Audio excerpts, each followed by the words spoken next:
Halo, Assalamualaikum warahmatullahi wabarakatuh. Selamat siang, alam teteh semua. Saya Rizky Jari dan teman saya Gina dari kelompok 4. Hari ini mencoba untuk menjelaskan mengenai aset tidak lancar. Nah, aset tidak lancar sendiri yang akan kami jelaskan yaitu mengenai aset tetap, aset tak berwujud, properti investasi, dan aset pertambangan.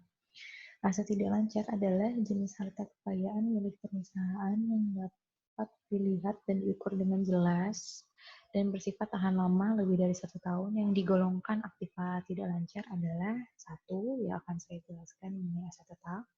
Yang dua, aset tidak berwujud dan properti investasi akan dijelaskan oleh Gina. Dan yang keempat adalah aset pertambangan yang akan dijelaskan oleh saya kembali. Nah, selanjutnya saya akan menjelaskan mengenai aset tetap atau fixed asset yang diatur dalam KSAK nomor 16. Untuk dari definisi sendiri, aset tetap adalah aset berwujud dan dalam bentuk siap pakai atau dibangun terlebih dahulu, digunakan dalam kegiatan operasi perusahaan. Kegunaan aset tetap biasanya dibeli dengan tujuan dipakai sendiri oleh perusahaan atau tidak untuk dijual kembali. Contoh dari aktiva tetap adalah tanah, gedung bangunan, peralatan kantor, peralatan toko, dan mesin-mesin. Oke, dari sifat aset tetap sendiri, yang ada 3 poin. Yang pertama adalah, apakah aset mempunyai umur yang panjang atau permanen? Kalau misalkan memang iya, kita bisa kelompokkan di kelompok aset tetap. Dan jika tidak, maka dia akan dikelompokkan menjadi beban atau biaya.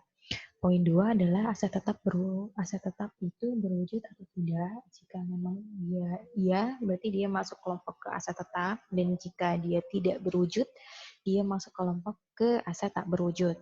Selanjutnya, apakah aset tersebut digunakan oleh perusahaan dan tidak untuk dijual sebagai bagian dari operasional? Jika ya, maka dia masuk ke dalam kelompok aset tetap, dan jika tidak, dia masuk ke kelompok persediaan dan investasi. Atau investasi. Selanjutnya ada timeline pengukuran dari aset tetap. Yang pertama adalah ketika entitas melakukan pembelian atas aset tersebut, dan yang kedua sampai aset tersebut siap digunakan. Selanjutnya adalah pengakuan setelah aset tersebut digunakan selama umurnya manfaat ekonomis oleh suatu entitas sampai akhirnya aset tersebut dikeluarkan dari kelompok aset tetap menjadi disposal atau aset lepasan, bisa dilakukan dengan cara dijual, dibuang, atau ditukar. Nah, pada saat pembelian aset diukur dengan nilai biaya perolehan, yaitu biaya apa saja yang dikeluarkan oleh entitas sampai dengan aset tersebut siap digunakan oleh perusahaan. Selanjutnya yaitu setelah aset berada di perusahaan, itu akan ada expenditures. Terbagi menjadi 2 adalah revenue dan capital. Apa sih bedanya? Bedanya itu untuk revenue expenditures adalah biaya yang akan memang dibebankan sebagai expenses dan nantinya akan dilaporkan menjadi di laporan laba rugi. Salah satunya yaitu tentang maintenance dari aset itu sendiri. Nah, bedanya dengan capital expenditures, yaitu capital expenditures itu biaya yang dikeluarkan oleh perusahaan mengenai aset yang akan dilaporkan di laporan posisi keuangan sebagai penambah aset. Nah, dia akan dikolongkan menjadi capital expenditures, yaitu jika biaya tersebut dapat menambah efisiensi, dapat menambah efektivitas, dan juga dapat menambahkan umur manfaat dari aset tersebut. Nah, yang tadi saya ceritakan sebelumnya, aset itu pengukuran awalnya. Aset tetap yang memenuhi kualifikasi untuk diakui sebagai aset pada awalnya harus diukur sebagai biaya perolehan. Komponen biaya perolehan meliputi menurut paragraf 15 PSAK 16, yaitu yang nomor 1 adalah harga perolehan, yaitu harga dari barangnya itu sendiri. Yang kedua adalah biaya-biaya yang dapat diatribusikan secara langsung untuk membawa aset ke lokasi dan kondisi yang diinginkan agar aset tersebut siap digunakan. Nah, beberapa biaya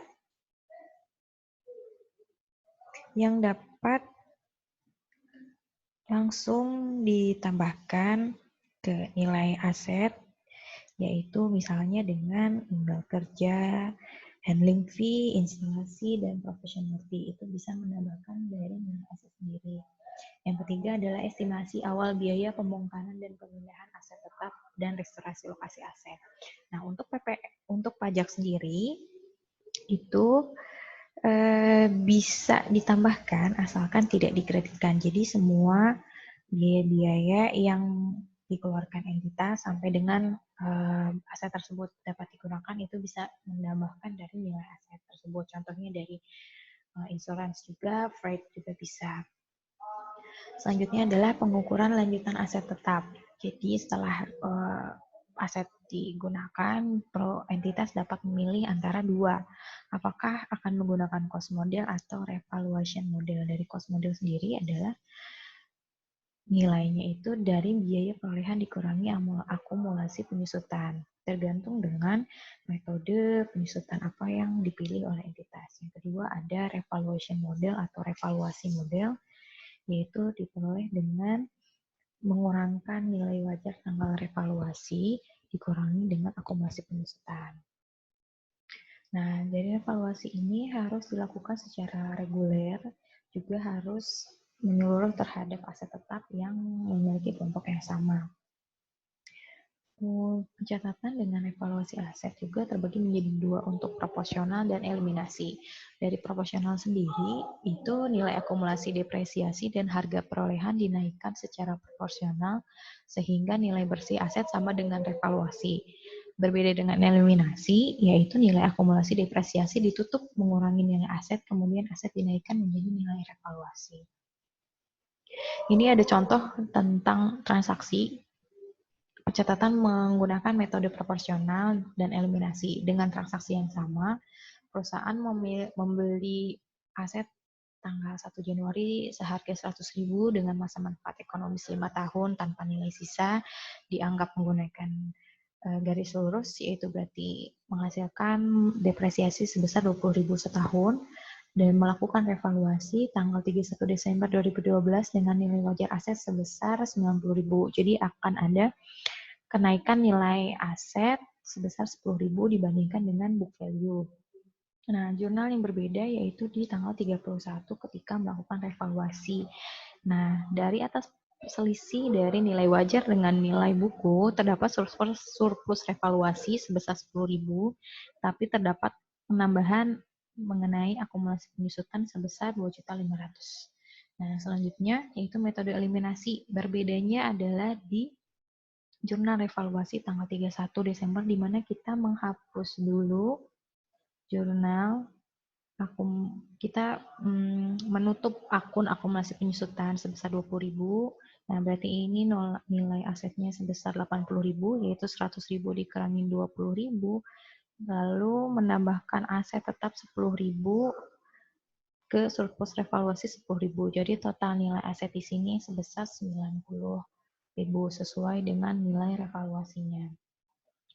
Nah, revaluasi aset, jika jumlah aset meningkat akibat revaluasi, kenaikan tersebut langsung dikreditkan ke ekuitas pada bagian surplus revaluasi. Dan jika jumlah aset menurun akibat revaluasi, penurunan tersebut diakui dalam laporan laba rugi.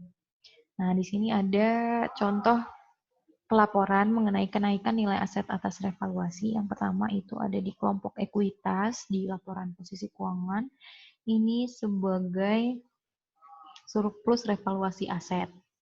Nah, lalu juga dia dilaporkan di laporan posisi keuangan di penghasilan laba rugi komprehensif lainnya, itu di kenaikan nilai tanah dari revaluasi sebesar 424.040 juta sekian yang nanti akan diungkapkan di catatan atas laporan keuangan. Nah, pengungkapan aset tetap sendiri yaitu diungkapkan di catatan atas laporan keuangan menurut paragraf 74, yaitu dasar yang harus diungkapkan adalah pertama, dasar pengungkapan yang digunakan dalam menentukan jumlah tercatat bruto. Yang kedua adalah metode penyusutan yang digunakan, yang umum digunakan itu ada 3, garis lurus, saldo menurun, dan jumlah unit. Metode ini dipilih berdasarkan ekspektasi pola konsumsi manfaat ekonomi masa depan dari entitas yang diterapkan secara konsisten. Yang kedua adalah umur manfaat atau tarif penyusutan yang digunakan. Lalu jumlah tercatat bruto dan akumulasi penyusutan dijumlahkan dengan akumulasi rugi penurunan nilai pada awal akhir periode. Dan yang terakhir adalah rekonsiliasi jumlah tercatat pada awal dan akhir periode yang menunjukkan penambahan dan perubahan lainnya. Nah, ini salah satu contoh pengungkapan aset tetap di laporan posisi di catatan atas laporan keuangan, yaitu menampilkan kembali aset tetap pada 2017 kita bandingkan dengan 2018, mungkin apakah ada perubahan. Lalu di sini tadi disebutkan bahwa di sini perusahaan melakukan revaluasi atas tanah sebesar 424 atas aset yang dilakukan oleh KJPP Doli Siregar yang tadi tercermin di laporan posisi, di laporan laba rugi di kelompok laba rugi komprehensif dan juga tercermin di laporan posisi keuangan. Selanjutnya aset tidak berwujud dilanjutkan oleh Gina.